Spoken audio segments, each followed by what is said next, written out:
দুনিয়াতে টাকা না থাকলে তার কোনোই মূল্য নেই। ছেলে হোক অথবা মেয়ে, আসল বাস্তবতা তো হলো এটাই যে যার কাছে টাকা নেই তার কাছে কেউই নেই। আসসালামু আলাইকুম। সবাই কেমন আছেন? মহান আল্লাহর দয়া এবং রহমতে আমি অনেক ভালো আছি। একটু আগে আমাদের একটা মুরগি এনেছে আর মুরগিটা আম্মু কাটছে। আমি আর আমার বোন পাশে বসে আছি।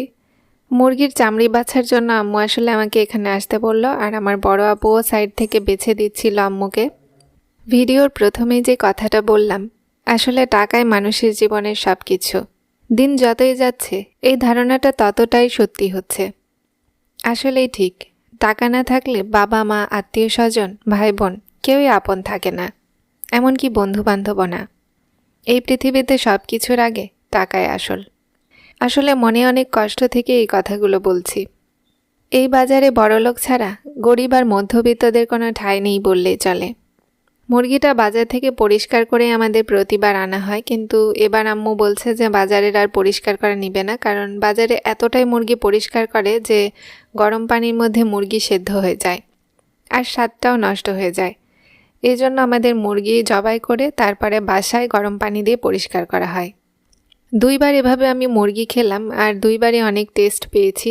এই কারণে আমার মনে হয় বাসায় মুরগি পরিষ্কার করাই বেটার। আজকাল তো জীবনযাত্রার মান উন্নয়ন হয়েছে সবার, এজন্য অনেকেরই সময় নেই, সবাই ব্যস্ত, যে কারণে সবাইকেই বেশিরভাগ মুরগি বাইরে পরিষ্কার করতে হয়। তবে আমি এটাই বলবো, যাদের সময় আছে তারা একটু কষ্ট করে বাসায় পরিষ্কার করুন, আর বাসায় পরিষ্কার করা মুরগির মাংসটা একবার টেস্ট করে দেখুন। তারপর বুঝতে পারবেন যে আমি কেন বলেছি মুরগি বাসায় পরিষ্কার করতে। আগে আমি মুরগি কাটতে পারতাম না, কিন্তু এখন আমি মুরগি ভালোভাবেই কাটা শিখেছি। কিন্তু আমার বড় বোন এখনও মুরগি কাটতে অনেক ভয় পায়। ওকে দিয়ে কখনোই আসলে মুরগি কাটানো যাবে না, মুরগি কাটতে দিলে ও নিজেই অজ্ঞান হয়ে যাবে। আচ্ছা, আপনাদের কাছে একটা প্রশ্ন, আপনারা কি কখনো মুরগির কিডনি দেখেছেন? যদি মুরগির কিডনি দেখে থাকেন তাহলে কমেন্টে কিন্তু আমাকে অবশ্যই জানাবেন। আমি কিন্তু মুরগির কিডনি দেখেছি আর মুরগির কিডনি খেয়েওছি। এই যে আম্মু এভাবে মুরগি পার্ট বাই পার্ট কেটে দিচ্ছিল আর চামড়িগুলো আমি আর আমার বড় আপু মিলে পরিষ্কার করছিলাম। আসলে আমি আজকে তেমন একটা পরিষ্কার করিনি, প্রথম দিকে পরিষ্কার করতে গিয়েই আমার বড় আপু বলল ওই পরিষ্কার করবে। সো আমি বসেছিলাম আর এখানে গালগপ্প দিচ্ছিলাম। আসলে সবাই মিলে এক জায়গায় বসে গল্প করতে করতে কাজগুলো অনেক সহজ হয়ে যায়। মুরগি কাটা পরিষ্কার শেষে এই যে আম্মু তুলে দিয়েছে রান্না। আজকের মুরগিটা কিন্তু খুবই টেস্টি হবে, গন্ধ শুকেই বোঝা যাচ্ছে। অনেকে বলতে পারেন আপনার কি প্রতিটা জিনিসই টেস্টি লাগে? হ্যাঁ, সত্যি আমাদের প্রতিটা জিনিসই টেস্টি লাগে, কারণ আমরা অর্গ্যানিক জিনিস খাই। টাটকা মুরগি, টাটকা মাছ, টাটকা শাকসবজি, সব কিছু টাটকা। ব্রয়লার মুরগি কিন্তু ঝোল দিলে খেতে ভালো লাগে না, ব্রয়লার মুরগি একটু কষানো টাইপের করলেই ভালো লাগে, মানে চিকেন কষা। আমার ছোট ভাইয়ের ভীষণ পছন্দ এই চিকেন কষাটা। আমি আমার বড় বোন খুব একটা মুরগি খায় না, তারপরেও মাঝে মধ্যে খাই। আমার কিন্তু ফেভারিট মাংস হচ্ছে গরুর মাংস, আর হাঁসের মাংসও আমার খুব প্রিয়। কবুতরের মাংসটাও অনেক ভালো লাগে, কিন্তু অনেক দিন ধরে কবুতরের মাংস খাওয়া হয় না। মাংস কষানো শেষে আম্মু ঝোল দিয়ে দিল। আজকে অনেকগুলোই মাংস রান্না করা হয়েছে আমাদের দুপুরের এবং রাতের খাবারের জন্য। চুলায় রান্না করা খাবার কিন্তু গ্যাসে রান্না করা খাবারের থেকে অনেক বেটার হয়। মাংস রান্নার শেষে আম্মু বিরিয়ানি তুলে দিয়েছে চুলায়, আর বিরিয়ানির চালটা ভালো করে প্রথমে ভেজে নিচ্ছিল। এই যে পেঁয়াজ বেরেস্তা, বেরেস্তা কিন্তু খালি মুখে খেতে খুবই ভালো লাগে। আর এই যে দিল গরম পানি ঢেলে। আমার আম্মু কিন্তু সবসময় বিরিয়ানিতে গরম পানি ইউজ করে।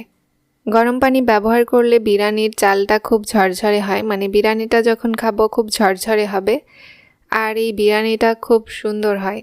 আজকে আপনাদের সঙ্গে বিরিয়ানির একটা সিক্রেট শেয়ার করব, যেটা করলে আপনাদের বিরিয়ানির স্বাদ আরও দ্বিগুণ বেড়ে যাবে।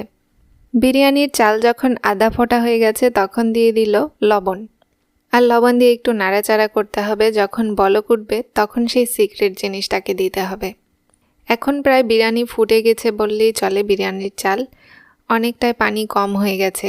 এই পর্যায়ে দিতে হবে সেই সিক্রেট মশলাটা, আর সেই সিক্রেটটা হচ্ছে কিছু পরিমাণ চিনি। চিনি কিন্তু শুধুমাত্র এক পাশে দিতে হবে, পুরো বিরিয়ানিতে নয়। বিরিয়ানিতে চিনি ইউজ করলে কিন্তু বিরিয়ানির স্বাদটা খুব বেড়ে যায়। দেখবেন খুব যেন একটা বেশি না দেয়া হয়। খুব কিন্তু বেশি চিনি দিতে হবে না, খুব বেশি চিনি দিলে আবার মিষ্টি হয়ে যাবে।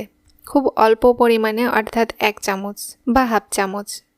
আর তারপরে আম্মু দিয়ে দিল পেঁয়াজ বেরেস্তা। বেরেস্তাটা গরম অবস্থায় পাতিলের মধ্যে কিছুটা দেয়, আর পরে আমাদের কিছু বেরেস্তা দেওয়া হয়। আমি কয়েকবার এরকম বিরিয়ানি খেয়ে দেখেছি যে এই বিরিয়ানির টেস্টটা অন্যরকম হয়। রান্না শেষে দুপুরে আমরা পরিবারের সব সদস্য মিলে খাবার খেতে বসেছি। আর এই যে আমাদের বিরিয়ানি রান্না শেষ। ছোট ভাই বড় থালে খায়, এজন্য ওর কাঁসার থাল, আর কাঁসার থাল ছাড়া আমার ছোট ভাই খায় না। আমার ছোট ভাই দেখতেও যেমন বড় মানুষ, ওর খাবার দাবারও অনেক বেশিই খেতে হয়, যেহেতু ওই হাইটে অনেক লম্বা। এই যে বড় একটা রান আমার ছোট ভাইকে তুলে দিচ্ছে। ব্রয়লার মুরগি খুব একটা পছন্দ করি না জন্য আমি রানটা নিই না। আমি যে মাংসে একটু করে হাড়, একটু করে মাংস লাগানো থাকে সেরকম মাংস খাই। সবার প্লেটে বাটাবাটি করার একদম শেষে কিন্তু আমার আম্মু তার প্লেটে নেয়। আসলে এটাই হয়তো বা মা হতে গেলে অনেক স্যাক্রিফাইস করতে হয়। শুধু মা নয়, বাবা হতে গেলেও অনেক স্যাক্রিফাইস করতে হয়। আগে সন্তানদের মুখে সব থেকে ভালো জিনিসটা দেওয়ার পরে বাবা মা নিজে খায়। এজন্য আমাদের সবার উচিত মা বাবাকে সম্মান করা, ভালোবাসা। যারা আমাদের জন্য পৃথিবীতে সব কিছু উজাড় করে দিচ্ছে, তাদেরকেও আমাদের উচিত বৃদ্ধ বয়সে দেখাশোনা করা। এই যে আমি খেতে বসেছি, বিরিয়ানি নিয়ে নিয়েছি আর অনেকগুলো মাংস নিয়েছি। মাংসগুলোর পিস আজকে অনেক বড় বড়ই করা হয়েছিল। আমার কিন্তু কলিজা খেতে খুবই ভালো লাগে, আর আজকের মুরগিটা খুবই টেস্টি ছিল, কি বলবো। এত টেস্টি যে আমি আসলে খাবো না ভিডিও করব এটাই বুঝতে পারছিলাম না। আর দেখো চিকেনের পিসগুলোও কিন্তু অনেক বড় বড় করেছে আম্মু।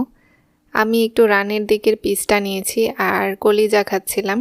এই যে আম্মু, আমার বোন, ওদের প্লেটও নিয়ে নিয়েছে ওরা খাবার। এই যে বলেছিলাম না সবার শেষে আম্মু আম্মুর প্লেটে নিবে, তাই নিল। আর আমার আপু এই যে খাওয়া দাওয়া করছে। আপনাদের যাদের ভালো লাগলো আমাকে সাবস্ক্রাইব করবেন।